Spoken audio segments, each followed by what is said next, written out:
그때 대출을 받고 취득세와 다른 기타 비용들을 다 합쳐서 1억이라는 돈이 들었거든요. 1억이라는 돈으로 서울에 있는 정말 입지가 좋은 지산을 매수할 수가 있었어요. 제가 1억이라는 돈으로 이렇게 서울 지산을 샀다고 하면 주변에서 되게 많이 놀라시더라고요.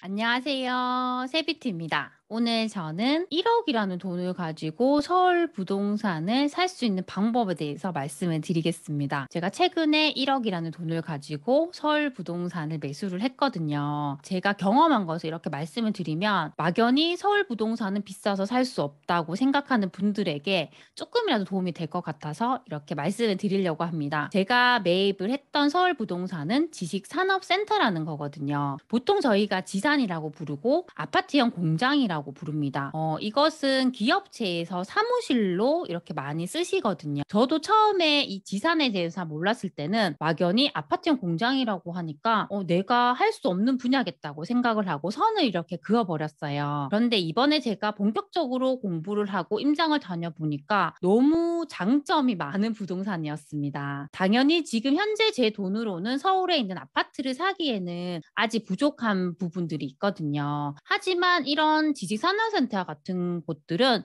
충분히 제 투자금으로 이렇게 할 수가 있더라고요. 제가 어떻게 했는지에 대해서 상세하게 말씀을 드리겠습니다. 우선 첫 번째는 내가 어떤 지산을 살지를 결정을 하셔야 돼요. 어떻게 보면 지역을 잘 선정을 해야 되는데요. 일자리가 많은 그런 수요가 많은 곳을 보시는 게 좋습니다. 그렇게 본다면 아무래도 서울과 수도권에 그런 일자리들이 많기 때문에 이런 곳을 보는 게 좋고요. 제가 서울과 경기도 중에서 서울을 선택했던 이유는 서울에는 강남과 같은 곳에 그런 일자리들이 집중이 되어 있잖아요. 뭐 경기도에 살더라도 이런 교통편을 이용해서 서울로 많이 오시잖아요. 저는 그 점에 집중을 해서 서울에 있는 지산을 매입하기로 결정을 했습니다. 그때 또 우리가 결정해야 되는 게 뭐냐면 내가 시세 차익형에 집중할 것인가 수익형에 집중할 것인가 있거든요. 보통 이렇게 지산이라고 하면 매월 월세가 들어오기 때문에 수익형 부동산이라고 생각을 많이 하시거든요. 그런데 입지가 좋은 그런 서울 지산들 같은 경우는 월세가 오르는 것에 비해서 매매가가 훨씬 더 빠른 속도로 오르게 돼요. 특히나 서울 지산 같은 경우는 시세 차익형에 가까워요. 이게 월세가 오르는 속도보다 매매가가 오르는 속도가 훨씬 빠르거든요. 서울 지산은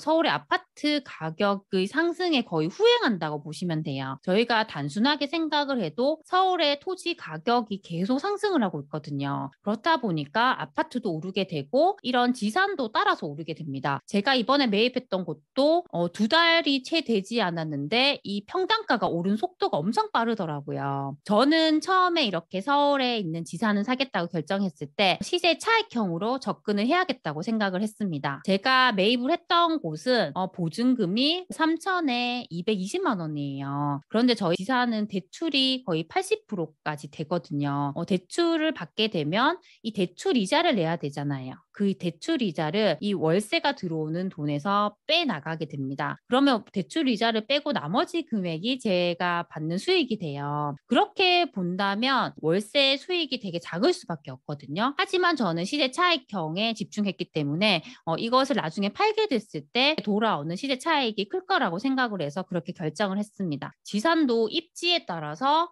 연식에 따라서 또 가격 차이가 많이 나요. 내 투자금으로 할 수 있는 곳들이 분명히 있거든요.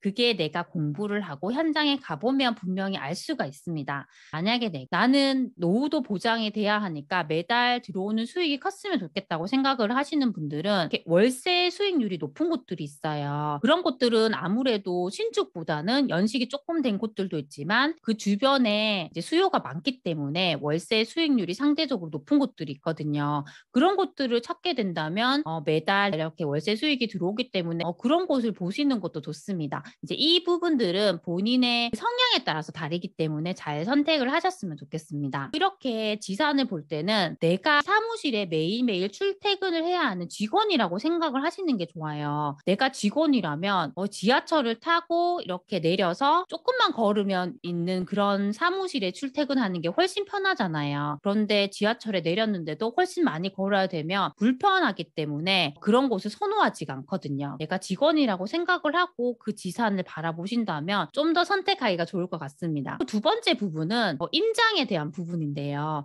아무래도 서울과 경기권에 그런 지산들이 많기 때문에 자주자주 임장을 가야 되거든요. 저는 지방에 살기 때문에 자주 갈 수가 없었어요. 처음에는 그 사실이 너무 안타까웠습니다. 제 마음은 서울에 가 있는데 몸은 여기 있으니까 너무 그게 싫더라고요. 그래서 제가 생각했던 방법이 뭐냐면 그렇다면 나는 매일매일 전화 임장을 해야겠다. 그렇게 결심을 했습니다.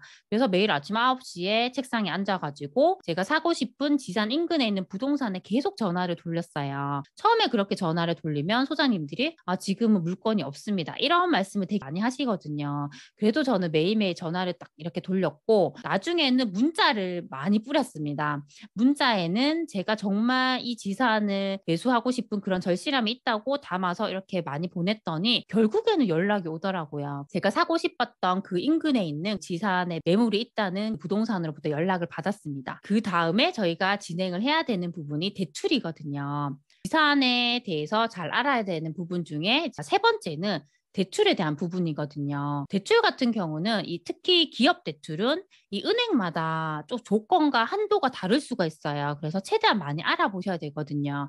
저는 많은 대출 은행에 계속 전화를 걸어서 제 조건과 한도에 대해서 확인을 했거든요. 그렇게 해서 정말 괜찮은 조건의 대출 은행을 이렇게 찾을 수가 있었습니다. 그렇게 해서 제가 대출을 받았고 이 지산을 살 수가 있었어요. 때 대출을 받고 취득세와 다른 기타 비용들을 다 합쳐서 1억이라는 돈이 들었거든요. 1억이라는 돈으로 서울에 있는 정말 입지가 좋은 지산을 매수할 수가 있었어요. 제가 1억이라는 돈으로 이렇게 서울 지산을 샀다고 하면 주변에서 되게 많이 놀라시더라고요. 그런데 충분히 그렇게 할 수 있는 곳들이 많이 있거든요. 하지만 현재 지산의 분위기는 수요 대비 공급이 너무 적기 때문에 저처럼 정말 전화 임장을 많이 하든지 현장을 많이 가든지 그렇게 손품 발품을 많이 파는 게 필요한 것 같습니다. 제 주변의 분들을 보면 계속 아파트 투자만 하시는 분들이 되게 많아요. 물론 아파트도 정말 좋은 투자처이긴 하거든요. 최근의 분위기를 보면 세금에 대한 규제 같은 게 되게 많잖아요. 그런 것 때문에 내가 투자를 하지 못하겠다고 생각하는 분들도 상당히 많더라고요. 아니면 내가 지산에는 관심이 있는데 이게 어렵기 때문에 내가 투자를 하지 못하겠다는 분도 있고 투자금이 적기 때문에 내가 지산은 살 수 없다 이렇게 생각하는 분들도 많더라고요.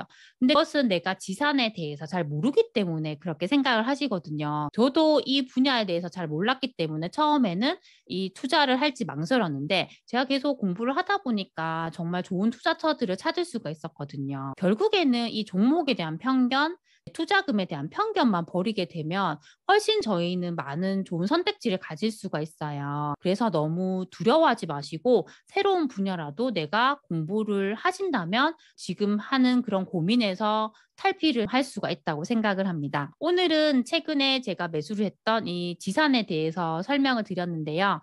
나중에도 또 더 좋은 정보가 있으면 제가 가지고 와서 말씀을 드리도록 하겠습니다. 항상 제 영상을 시청해 주셔서 정말 감사드립니다. 그럼 다음 시간에 만나요. 안녕.